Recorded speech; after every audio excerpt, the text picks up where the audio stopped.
നമുക്ക് ആദർശിന്റെയും നയനയുടെയും ഇന്നത്തെ നല്ലൊരു കഥ കേട്ടാലോ? വീഡിയോ ഇഷ്ടപ്പെടുവാണെങ്കിൽ ഒന്ന് ലൈക്ക് ചെയ്ത് ഹൈപ്പ് ചെയ്യാൻ മറക്കരുത് കേട്ടോ. അങ്ങനെ മുത്തശ്ശനും ആ ഹനിയും ജയനും അജയനും എല്ലാരും കൂടെ ചേർന്ന് സംസാരിക്കുകയാണ്. ആ സമയത്ത് ജയൻ പറഞ്ഞു, അതെ, നമുക്ക് പരസ്യത്തിന്റെ ഒരു കുറവുണ്ട്. കാരണം എന്ന് പറഞ്ഞിട്ടുണ്ടെങ്കിൽ നമ്മളിപ്പോ അധികം പരസ്യവും കാര്യങ്ങളൊന്നും ചെയ്യുന്നില്ലോ. അത് കേട്ട് കഴിഞ്ഞപ്പോ ആദർശ് പറഞ്ഞു, അത് ശരിയാ, എൻ ജ്വല്ലറിക്കാർ വന്നതിന് ശേഷം അവർ കൂടുതൽ പരസ്യത്തിലേക്ക് നീങ്ങിയിട്ടുണ്ടായിരുന്നു. അപ്പൊ അതുകൊണ്ട് കൂടുതൽ പബ്ലിസിറ്റിയും കാര്യങ്ങളൊക്കെ അവർക്ക് കിട്ടി. ആ സമയം മുത്തശ്ശൻ പറഞ്ഞു, നമ്മുടെ പരസ്യം എന്ന് പറഞ്ഞിട്ടുണ്ടെങ്കിൽ ഏറ്റവും കൂടുതലായിട്ട് മഹത്വ പബ്ലിസിറ്റി അല്ലേ, അതിൽ വലിയൊരു പരസ്യം വരുമോ? ആദർശ് പറഞ്ഞു, അത് പറഞ്ഞിട്ട് കാര്യമില്ല മുത്തശ്ശ. അപ്പോഴേക്കും അനിയും പറഞ്ഞു, മുത്തശ്ശ, അത്യാവശ്യം നല്ല പരസ്യങ്ങളൊക്കെ വേണം, എങ്കിലോ നല്ല രീതിയിൽ കമ്പനി മുന്നോട്ട് കൊണ്ടുപോകാൻ സാധിക്കുള്ളൂ എന്ന് പറഞ്ഞു. മുത്തശ്ശൻ പറഞ്ഞു, ഇനി ഒരു കാരണവശാലും രണ്ടാം സ്ഥാനത്തേക്ക് പോയിക്കൂടാ, ഒന്നാം സ്ഥാനത്ത് തന്നെ നമ്മുടെ കമ്പനി ഇരിക്കണമെന്ന് പറഞ്ഞു. ഇനി ആദർശേട്ടൻ കയറിയിട്ടുണ്ടല്ലോ, ആദർശേട്ടൻ കയറിയുണ്ട്, ആ കാര്യത്തിൽ പേടിക്കണ്ട മുത്തശ്ശൻ എന്ന് പറഞ്ഞു. അവൻ കയറിയ സമയത്താണല്ലോ രണ്ടാം സ്ഥാനത്തായത്. ഈ സമയത്ത് അനി പറഞ്ഞു, മുത്തശ്ശ, ഇനിയിപ്പം ആദർശേട്ടൻ വേണ്ടവണ്ണം കാര്യങ്ങളൊക്കെ നോക്കി നടത്തിക്കോളൂ. ഇത് കേട്ട് കഴിഞ്ഞപ്പോ അജയൻ പറഞ്ഞു, അവൻ ഭയങ്കര സന്തോഷത്തിലാ. കാരണം കമ്പനിയുടെ സ്ഥാനമൊന്നും ഇനി അവനെ ഏൽക്കണ്ടല്ലോ എന്നൊരു ചിന്തയാ. ഇതേ അങ്ങനെ പറഞ്ഞിട്ട് കാര്യമൊന്നുമില്ല, കമ്പനിയുടെ സ്ഥാനമൊക്കെ ഏറ്റില്ലെങ്കിലും അതെ, നിനക്കറിയാലോ, നിനക്ക് കുറച്ച് ഉത്തരവാദിത്തങ്ങളൊക്കെ ഉണ്ട്, അത് ചെയ്യാതിരിക്കാൻ പറ്റില്ല. പിന്നെ അത് മാത്രല്ല, നിന്റെ അനാമികയുടെ എൻഗേജ്മെന്റാ, അങ്ങനെ കുറെ ഉത്തരവാദിത്തങ്ങളുണ്ട്, അതിനകത്തൊന്നും നിനക്ക് പിന്മാറാൻ പറ്റില്ല എന്ന് പറഞ്ഞു. അത് കേട്ട് കഴിഞ്ഞപ്പോഴത്തേനും അനിയുടെ മുഖമൊക്കെ അങ്ങോട്ട് മാറി. എനിക്ക് വല്ലാത്തൊരു ബുദ്ധിമുട്ടായി. പക്ഷെ എന്നാലും അനിയത് പുറമേ ഒന്നും കാണിച്ചില്ല. പിന്നീട് അനി പറഞ്ഞു, അല്ല, നമുക്കൊരു കാര്യം ചെയ്താലോ, മുത്തശ്ശനെ വെച്ച് നമുക്കൊരു പരസ്യം ചെയ്താലോ എന്ന് ചോദിച്ചു. എന്നെ വെച്ചോ? അതെ, മുത്തശ്ശനെ കണ്ട ഒരു സെലിബ്രിറ്റി ലുക്കൊക്കെ ഉണ്ട്. അങ്ങനെയാണെങ്കിൽ മുത്തശ്ശനെ വെച്ച് നമുക്ക് പരസ്യം ചെയ്യാം. അതെന്താണെങ്കിലും എറിക്കും എന്നുള്ള കാര്യത്തിൽ എനിക്ക് 100% ഉറപ്പുണ്ടെന്ന് പറഞ്ഞു. മുത്തശ്ശൻ പറഞ്ഞു, അത്ര വലിയ റിസ്ക് എടുക്കേണ്ട കാര്യമുണ്ടോ? പിന്നെ ഓണമൊക്കെ അല്ല വരാൻ പോകുന്നത്, എന്താണെങ്കിലും കമ്പനി കളക്ഷൻ നല്ല സെയിലും കാര്യങ്ങളൊക്കെ നടക്കണമെങ്കിൽ നല്ല പരസ്യങ്ങളും കാര്യങ്ങളൊക്കെ വേണം. ഞാൻ നോക്കിയിട്ട് മുത്തശ്ശനെ വെച്ചൊരു പരസ്യം ചെയ്താൽ നല്ലത്, വലിയ വലിയ സെലിബ്രിറ്റികളെ കൊണ്ടുവന്ന് ചെയ്യുന്നേക്കാളും നല്ലത് അതാന്നൊക്കെ പറഞ്ഞു.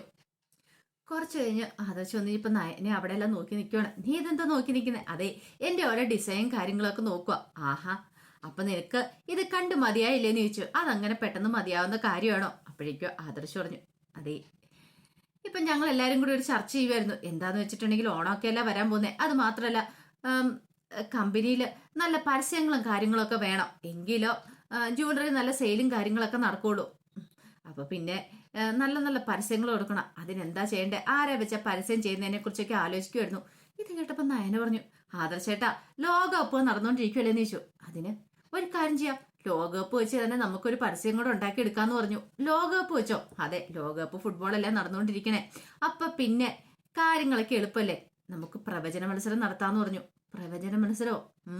ഓരോ ദിവസം വിൻ ചെയ്യുന്ന ആരാന്ന്, അങ്ങനെയാണെങ്കിൽ അത് പ്രവചിക്കുന്നവർക്ക് ഒരു സമ്മാനം. എങ്ങനെയുണ്ട് ഐഡിയ? അത് ശരിയാണല്ലോ, അപ്പൊ കൂടുതൽ ആൾക്കാർ ശ്രദ്ധിക്കുകയും ചെയ്യും, അത് മാത്രമല്ല അവര് പ്രവചിക്കുകയും ചെയ്യും. അങ്ങനെയാണെങ്കിൽ കാര്യങ്ങൾ കുറച്ചുകൂടെ എളുപ്പമല്ലേ. ഇപ്പൊ എല്ലായിടത്തും ഫുട്ബോൾ അല്ലേ, ഫുട്ബോൾ തരംഗമല്ലേ. എന്താണെങ്കിലും ഓണം തീരുന്നതിന് മുമ്പ് തന്നെ ഫുട്ബോൾ അവസാനിക്കും. അപ്പോഴേക്കും നല്ല പരസ്യവും കാര്യങ്ങളും ആകുകയും ചെയ്യും. മൂർത്തി ജ്വല്ലറിക്ക് കൊള്ളാം, ഞാനിത് മുത്തശ്ശനുമായിട്ടൊന്ന് സംസാരിക്കട്ടെ എന്ന് പറഞ്ഞു. അങ്ങനെ മൂർത്തി മുത്തശ്ശന്റെ അടുത്തേക്ക് എന്നു. മുത്തശ്ശനോട് പറഞ്ഞു, മുത്തശ്ശ, ഇത് ലോകകപ്പ് ഫുട്ബോൾ ടൈം അല്ലേ, ഒരു കാര്യം ചെയ്യാം, നമുക്കൊരു ഫുട്ബോൾ പ്രവചന മത്സരം നടത്താന്ന് പറഞ്ഞു. പ്രവചന മത്സരം? അതെ, ഓരോ ദിവസം പിന്നറാവുന്ന ഏത് ടീമാന്നുള്ളത് അവർക്കൊരു സമ്മാനം കൊടുക്കാം.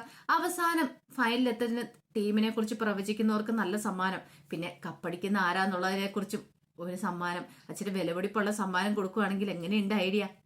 എല്ലാവർക്കും ഭയങ്കര ഇൻട്രസ്റ്റ് ആയിരിക്കും. ഇപ്പം എന്ന് പറഞ്ഞിട്ടുണ്ടെങ്കിൽ കുഞ്ഞു കുട്ടികൾ മുതൽ മുതിർന്നവർക്ക് വരെ ഈ ഫുട്ബോൾ അല്ലേ, അപ്പൊ പിന്നെ ഉറപ്പായിട്ടും ഇതൊരു വലിയ പരസ്യം തന്നെ ആയിരിക്കും എന്ന് പറഞ്ഞു. മുത്തശ്ശൻ പറഞ്ഞു, എന്താണെങ്കിലും എനിക്ക് ഇഷ്ടപ്പെട്ടത്, അങ്ങനെയാണ് ഒരു കാര്യം ചെയ്യാം, ആ ജയനോടും ഒക്കെ പറ, എത്രയും പെട്ടെന്ന് തന്നെ അതിന് വേണ്ടുന്ന കാര്യങ്ങളൊക്കെ നടത്തിക്കോളാൻ പറഞ്ഞു. പിന്നീട് ആദർശം അങ്ങോട്ട് പോകാൻ തിരിയുമ്പോഴത്തേനും മുത്തശ്ശൻ ചോദിച്ചു, എടാ മോനെ, ഇത്തവണ അർജന്റീന കപ്പടിക്കുമല്ലോ അല്ലേ? അത് കേട്ട് കഴിഞ്ഞപ്പോ ആദർശ് പറഞ്ഞു, സംശയം ഉണ്ടാച്ചാ, അല്ല, കഴിഞ്ഞ കളിയിൽ അവർ ജയിച്ചായിരുന്നല്ലോ, അത് പിന്നെ ചെറിയ ടീമിനോടല്ലേ, പക്ഷേങ്കിൽ ഇനിയും വലിയ വലിയ ടീമുകളൊക്കെ കിടക്കുമല്ലേന്ന് ചോദിച്ചു. അതെ, മെസ്സിയുടെ അവിടെ അവസാനത്തെ കളിയാ, മിശുക ഈ തവണ കപ്പടിച്ചാൽ മതിയായിരുന്നു. അല്ലെങ്കിലോ കഴിഞ്ഞ തവണയാണെങ്കിൽ ആകെപ്പാടെ ടെൻഷനോട് കൂടിയിട്ടായിരുന്നു കണ്ടത്. മുത്തശ്ശൻ എന്താണെങ്കിലും അർജന്റീന ഫാനാന്നുള്ള കാര്യം മനസ്സിലായി. ആദർശ് പറഞ്ഞു, മുത്തശ്ശൻ ടെൻഷൻ ഒന്നും അടിക്കണ്ട എന്നൊക്കെ പറഞ്ഞിട്ട് ആദർശ് ഒരു ചെറിയ ചിരിയോട് കൂടിയിട്ട് അവിടെ നിന്ന് പോയി. കുറച്ച് കഴിഞ്ഞപ്പോ അബി കമ്പനിയിലേക്ക് പോകാനായിട്ട് ഒരുങ്ങുവാണ്. അപ്പോഴേക്കാണ് ജലജ അങ്ങോട്ടേക്ക് വരുന്നത്. ജലജ വന്നിട്ട് ചോദിച്ചു, നീ ഇതെങ്ങോട്ട് പോകാനാ? ജോലിക്ക് പോണ്ടേ? അതെ, ജോലിക്കൊന്നും പോണ്ട. ഇനി മുതല് നീ ജോലിക്ക് പോണ്ട, ജോലി അങ്ങോട്ട് റിസൈൻ ചെയ്തേരെ. അമ്മ എന്താ പറയണേ? നമ്പി റെക്കമെൻഡ് ചെയ്ത് മേടിച്ചു തന്ന ജോലിയല്ലേ, അപ്പൊ പിന്നെ അത് കളഞ്ഞിട്ടുണ്ടെങ്കിൽ അതെ അവളോടൊക്കെ ഞാൻ സംസാരിച്ചോളാം. അമ്മ ഇത് എന്ത് വർത്താനാ പറയണേ? അമ്മയ്ക്ക് ഭയങ്കര ഇൻട്രസ്റ്റ് ആയിരുന്നല്ലോ ഞാൻ ജോലിക്ക് പോകാനായിട്ട്. അത് മുമ്പ്, പക്ഷേ എങ്കിൽ ഇനി ഇപ്പൊ അങ്ങനെയല്ല. അയാളുടെ കമ്പനി നീ ജോലിക്ക് പോകേണ്ട കാര്യമില്ല. അയാളെ കുറിച്ച് എനിക്ക് നന്നായിട്ടറിയാം. അതുകൊണ്ട് പറയുന്ന അങ്ങോട്ട് അനുസരിച്ചാ മതി. അമ്മേ അത് വേണോ അമ്മേ? എന്താടാ നിനക്ക് വല്ല ബുദ്ധിമുട്ടുണ്ടോ? ഒരു കാര്യം ഞാൻ പറഞ്ഞേക്കാം, ജോലി റിസൈൻ ചെയ്ത് മര്യാദയ്ക്ക് വീട്ടിൽ വന്നിരുന്നോണം. അയാളെ കുറിച്ച് എനിക്ക് നന്നായിട്ടറിയാം. ഇനി നീ ആ കമ്പനി ജോലിക്ക് പോയിട്ടുണ്ടെങ്കിൽ അയാൾ ഓരോ കള്ളത്തരങ്ങളൊക്കെ പറഞ്ഞു തന്ന് നിന്നെ എന്നെയൊക്കെ തമ്മിലടിപ്പിക്കാനായിട്ട് ശ്രമിക്കും. അയാളെ കുറിച്ച് എനിക്ക് നന്നായിട്ടറിയാം. അതുകൊണ്ടാ പറഞ്ഞങ്ങോട്ട് മനസ്സിലായോ? ഇനി നമ്പിയോട് സംസാരിക്കണമെങ്കിൽ ഞാൻ വേണം സംസാരിച്ചോളാന്ന് പറഞ്ഞു. അമ്മ ഞാൻ നമ്പിയായിട്ടൊന്ന് ഡിസ്കസ് ചെയ്യട്ടെ എന്നൊക്കെ അഭി പറഞ്ഞു. ജലജിക്ക് ഒട്ടും ഇഷ്ടപ്പെടുന്നുണ്ടായിരുന്നില്ല. അങ്ങനെ കുറെ സമയം കഴിഞ്ഞപ്പോ അഭി നേരെ നാഗേന്ദ്രനെ കാണാനായിട്ട് പോയി. നാഗേന്ദ്രനോട് കാര്യങ്ങളൊക്കെ സംസാരിച്ചു കഴിഞ്ഞപ്പോ നാഗേന്ദ്രൻ പറഞ്ഞു, നിന്റെ അമ്മയുടെ സ്വഭാവം എനിക്കറിയാം. പിന്നെ എന്താന്ന് വെച്ചാൽ നിന്റെ ഇഷ്ടം എന്താന്ന് വെച്ചാൽ നീ ചെയ്തോ. ഞാൻ ഇതിനകത്ത് കൂടുതലൊന്നും പറയാൻ പോകുന്നില്ല. പിന്നെ അറിയാലോ, അവന്തികയുടെ അനിയുടെയും വിവാഹം എത്രയും പെട്ടെന്ന് തന്നെ നടക്കണം. അതിന് എനിക്ക് സമ്മതമല്ല ചാ. അതൊന്നും നീ പറഞ്ഞിട്ട് കാര്യമില്ല. എങ്ങനെയെങ്കിലും അവരെ കൊണ്ട് സമ്മതിപ്പിക്കണം. അല്ല, ഈ പറയുന്ന ബാക്കി എല്ലാവരും അവിടെ അതിന് സമ്മതമാണല്ലോ അനിയുടെ അവന്തികയുടെ വിവാഹം നടത്താനായിട്ട്. അതുകൊണ്ട് കാര്യങ്ങളൊക്കെ കുറച്ചുകൂടി എളുപ്പമാവും. അല്ലച്ചാ ഇപ്പൊ ഞാൻ എന്താ ചെയ്യണ്ടേ ജോലിയുടെ കാര്യത്തില്? ഞാൻ പറഞ്ഞല്ലോ നിന്റെ ഇഷ്ടം എന്താന്ന് വെച്ചാൽ ചെയ്തോളാനായിട്ട്. അല്ലച്ചാ അമ്മയാണെങ്കിൽ ആകെപ്പാടെ ദേഷ്യത്തില. എനിക്കറിയാം അവൾ അവന്തികേനെ അതേ ശ്രദ്ധിക്കില്ല. പക്ഷെ നിന്നെ ശ്രദ്ധിക്കുള്ളൂ, നീ എങ്ങോട്ട് പോയി എന്ത് ചെയ്യുന്നൊക്കെ. അതുകൊണ്ട് നീ ഇനിയിപ്പോ അധികം എന്നെ കാണാനൊന്നും വരണ്ട. അച്ഛൻ എനിക്ക് കാണണം എന്നൊക്കെ തോന്നിയാലോ നീ എന്നെ ഫോൺ വിളിച്ചാൽ മതിയടാ. പിന്നെ നിന്റെ ഇപ്പോഴത്തെ സാലറിയും കാര്യങ്ങളൊക്കെ കൃത്യമായിട്ട് നിന്റെ അക്കൗണ്ടിലേക്ക് എത്തും. അച്ഛാ അത് പിന്നെ ജോലി ചെയ്യാതെ ശമ്പളം മേടിക്കാന്ന് പറഞ്ഞാൽ അത്ര എടാ നിന്റെ പണത്തോടുള്ള ആർത്തിയും കാര്യങ്ങളൊക്കെ എനിക്ക് നന്നായിട്ടറിയാം. അതുകൊണ്ട് കൂടുതൽ നിന്ന് നീ പറയണ്ട. നിന്റെ അക്കൗണ്ടിലേക്ക് പൈസയും കാര്യങ്ങളൊക്കെ കൃത്യമായിട്ട് എത്തിക്കോളും. ശരി, പോയിക്കോളാനായിട്ട് പറഞ്ഞു. അങ്ങനെ അബി തിരികെ വീട്ടിലേക്ക് പോരുവാണ്. ഈ സമയത്ത് അബിയെ കാണാതെ ജലജ ഫോൺ വിളിച്ചോണ്ടിരിക്കുക. അബി എങ്ങോട്ടാ പോയെന്ന് അറിയത്തില്ല. അത് വല്ലാത്തൊരു ടെൻഷനായിരുന്നു ജലജയ്ക്ക്.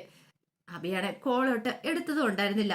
പിന്നീട് അബി വീട്ടിലേക്ക് വരുമ്പോഴത്തേനും വീണ്ടും ജലജ വിളിച്ചോണ്ടിരിക്കുകയാണ്. അങ്ങനെ ജലജയുടെ അടുത്തേക്ക് അബി എന്നിട്ടിച്ചു, എന്താ അമ്മ എന്തിനാ എന്നെ വിളിച്ചോണ്ടിരിക്കുന്നേ? എനിക്കാണ് ആകെപ്പാടെ തലയ്ക്ക് ഭ്രാന്ത് പിടിച്ചാ ഞാൻ വരുന്നേ. എന്താണ് ഇത്ര ഭ്രാന്ത് പിടിക്കാനായിട്ട്? ഉണ്ടായിരുന്നൊരു ജോലിയായിരുന്നു, അത് റിസൈൻ ചെയ്തിട്ടാ വരുന്നേ.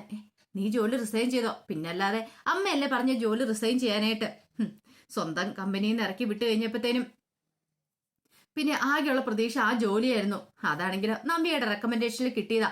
അങ്ങനെ ആ ജോലി റിസൈൻ ചെയ്തെന്ന് പറഞ്ഞു. അല്ല അവളോ നവിയോ അതിനെക്കുറിച്ചൊന്നും എനിക്കറിയത്തില്ല. അതൊക്കെ അവളോട് പോയി ചോദിക്കണം. എനിക്ക് എന്റെ കാര്യം മാത്രം അറിയത്തുള്ളൂ. എടാ മോനെ, അല്ലെങ്കിലും ആ കമ്പനി നീ ജോലി ചെയ്യുന്നത് ശരിയല്ല. അമ്മേ അവളുടെ റെക്കമെൻഡേഷൻ കിട്ടിയ ജോലിയല്ലേ? എടാ അവളുടെ റെക്കമെൻഡേഷനിൽ ജോലി കിട്ടിയതൊന്നുമല്ല. ഇത് മിക്കവാറും നാഗേന്ദ്രൻ നിനക്ക് തന്ന ഭിക്ഷയായിരിക്കും എന്ന് പറഞ്ഞു. അതുകൊണ്ടാ ഞാൻ പറഞ്ഞ ഈ ജോലി നിനക്ക് വേണ്ടാന്നുള്ളത്. നമ്മളെ ചതിക്കാനായിട്ട് കൂട്ടുന്നവൻ അവന്. അയാളുടെ കമ്പനിയിൽ ഒരു കാരണവശാലും ജോലിക്ക് പോകാൻ നീ പാടില്ല എന്ന് പറഞ്ഞു. അമ്മേ ഇനി ഇപ്പം ഞാൻ എങ്ങനെ ജീവിക്കുമെന്ന് അമ്മ പറയുന്ന. ആകെപ്പാടെ ഉണ്ടായിരുന്ന ജോലിയും പോയി. എടാ എന്റെ സ്വർണം വിറ്റിട്ടാണെങ്കിലും നിനക്ക് ഞാൻ മാസാമാസം കുറച്ച് പൈസ വന്നോളാം. എന്നാലും ശരി, അയാളുടെ കാൽച്ചൂട്ടിലേക്ക് നീ പോകാൻ പാടില്ല എന്ന് പറഞ്ഞു. അത് കേട്ടപ്പോ അഭിയോഗിച്ചു, അമ്മയ്ക്ക് എന്തിനാ അമ്മേ ഇത്ര ദേഷ്യം അച്ഛനോട്? എനിക്ക് അറിയത്തില്ലാണ്ട് ചോദിക്കുക.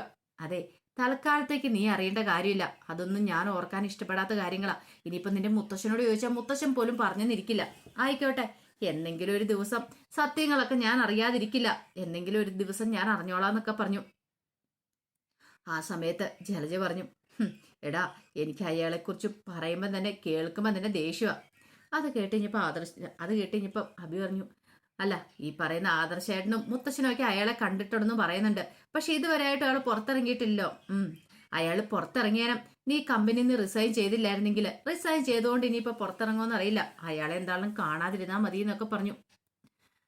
പിന്നീട് അഭി അങ്ങോട്ടേക്ക് പോയി. ജലജയ്ക്കാണെ എന്നിട്ടും ദേഷ്യം തീരുന്നുണ്ടായിരുന്നില്ല. കുറച്ച് കഴിഞ്ഞപ്പോ അബി മുറിയിലേക്ക് ചെല്ലുമ്പത്തേനും നവിയെ കമ്പനിയിലേക്ക് റെഡിയാവുകയാണ്. അല്ല ബി, നീ റെഡിയാവുന്നില്ലെന്ന് ചോദിച്ചു. അതെ, ഞാൻ കമ്പനിയിലെ ജോലി റിസൈൻ ചെയ്തെന്ന് പറഞ്ഞു.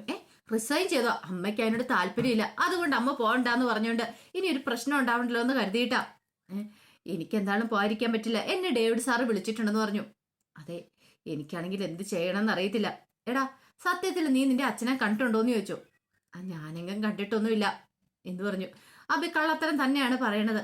അല്ല, നിന്റെ അമ്മ എന്തിനാ ഈ പറയുന്നേ നിന്റെ അച്ഛനെ ഇത്രമാത്രം ഭയക്കുന്നേ? അതിനെന്തേലും കാരണം കാണുമല്ലോ. നിന്നോട് എന്തേലും പറഞ്ഞോന്ന് ചോദിച്ചു. എന്നോടൊന്നും പറഞ്ഞിട്ടൊന്നുമില്ല, എന്തോ ഒരു കാരണം ഉണ്ടെന്ന് തോന്നേ. അല്ലെങ്കിൽ പിന്നെ നിന്നെ ഒന്നും അങ്ങോട്ടേക്ക് വിടാതിരിക്കാൻ മാത്രം എന്തോ ഒരു കാരണം ഉണ്ടല്ലോ. അത് കേട്ടപ്പോ അബി പറഞ്ഞു, എന്താണെന്ന് അറിയില്ല, ഉള്ള ജോലിയും പോയി, ഇനി എനിക്ക് എന്ത് ചെയ്യണമെന്ന് പോലും അറിയില്ല.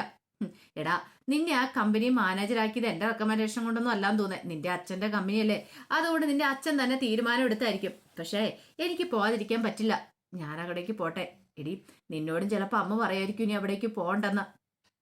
പിന്നെ എന്നോട് പറയാൻ ഇങ്ങോട്ടേക്ക് വന്നാലും മതി എന്നൊക്കെ പറഞ്ഞുകൊണ്ട് നവ്യ അങ്ങോട്ടേക്ക് പോന്നേ. അബിക്കാണെങ്കിൽ സങ്കടവും ദേഷ്യവും ഒക്കെ വരുന്നുണ്ടായിരുന്നു. കുറച്ച് കഴിഞ്ഞപ്പോഴത്തേനും നന്ദു അനിയും കൂടെ ഒരു ബീച്ചിന്റെ അവിടെ കണ്ടുമുട്ടുവാണ്. അങ്ങനെ അവര് അടുത്തടുത്തിരുന്ന് സംസാരിച്ചുകൊണ്ടിരിക്കുന്ന സമയത്ത് നന്ദു അനിയോട് പറഞ്ഞു, നിനക്ക് ഭയങ്കര സന്തോഷമാണല്ലോടാ, എന്താ ഇത്ര സന്തോഷം? എടി, എങ്ങനെ സന്തോഷിക്കാതിരിക്കും? ആദർശേട്ടൻ വന്ന് കമ്പനിയുടെ സ്ഥാനം ഏറ്റെടുത്തല്ലോ, ഇനി ഞാൻ ഫ്രീ അല്ലേ എന്ന് ചോദിച്ചു. അപ്പൊ എനിക്ക് പണി കൂടുമെന്നർത്ഥം. എന്റെ പിന്നാലെയുള്ള നിന്റെ നടത്തം കൂടൂല്ലേ? പിന്നല്ലാതെ. ദേ, ഒരു കാര്യം പറഞ്ഞേക്കാം, എപ്പോഴും എന്നെ ശല്യം ചെയ്ത് പിന്നാലെ വന്നിട്ടുണ്ടെങ്കിൽ ഞാൻ പിടിച്ച് ലോക്കപ്പിലിടും. ലോക്കപ്പിലിട്ടോ? 2 ഇടിയും കൂടെ വേണ തന്നു, എനിക്ക് സമ്മതമാന്ന് പറഞ്ഞു. പക്ഷെ നീ ഇടിക്കണം. അത് കേട്ടപ്പോ നന്ദു പറഞ്ഞു, നീ ആള് കൊള്ളാലോ എന്ന് പറഞ്ഞു. എടി, എനിക്കാണെങ്കിൽ ആകെപ്പാടെ ഒരു ടെൻഷൻ എന്ന് പറഞ്ഞാൽ അവന്തികയുടെ കാര്യം ഓർത്തിട്ടാ. അവളോട് ഞാൻ എത്ര വട്ടം പറഞ്ഞു എന്റെ പിന്നാലെ നടക്കരുതെന്ന്, എനിക്ക് അവളെ ഇഷ്ടമില്ലാന്ന്. പക്ഷേ എങ്കിൽ അവൾക്ക് അത് പറ്റില്ല, അവൾക്ക് എന്നെ തന്നെ വേണം. ആ അനാമികയുടെ മറ്റൊരു പതിപ്പാന്ന് തോന്നി അവന്തിക. എടാ, അവള് കുടുംബത്തിലുള്ള ഒരു പെൺകുട്ടി ആയതുകൊണ്ടാണ് എല്ലാവരും കല്യാണത്തിന് നിർബന്ധിക്കുന്നത്. എടി, പക്ഷെ എനിക്ക് അവളുടെ സ്വഭാവം ഒട്ടും പിടിക്കുന്നില്ല.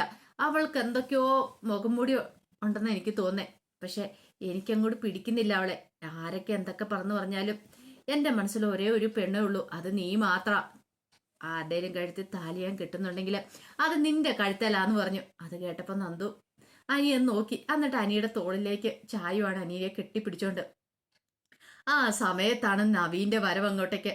നവീൻ വന്ന് കാറിൽ നിന്ന് ഇറങ്ങിയിട്ട് അങ്ങോട്ട് നടക്കുന്ന സമയത്താണ് ഈ ഒരു രംഗം കാണുന്നത്. നവീൻ ഞെട്ടിത്തരിച്ച് നിൽക്കോടെ. എന്താണ് നവീനിട്ട് പണി കിട്ടിയെന്നുള്ള കാര്യം ഉറപ്പായി. നന്ദുവിനെ സ്വന്തമാക്കാനായിട്ട്, അനിയൻ നന്ദുവിനെ വേർപ്പെടുത്താനായിട്ട് കച്ച കെട്ടി ഇറങ്ങിയിരിക്കുമായിരുന്നു അവന്. എന്താണെങ്കിലും അവൻ കാണേണ്ട കാഴ്ച തന്നെ കണ്ടു, നന്ദു അനിയും തമ്മിലുള്ള പ്രണയ രംഗങ്ങളൊക്കെ. അപ്പൊ അതിന്റെ കഥകളൊക്കെ എന്ന് കാണുന്നത്. ഇതിന്റെ ബാക്കി വിശേഷങ്ങളുമായിട്ട് വൈകുന്നേരത്തെ പ്രൊമോയി വരാട്ടോ. ഒരിക്കൽ കൂടി എല്ലാവർക്കും ശുഭദിനം നേർന്നുകൊണ്ട് നിർത്തുന്നു.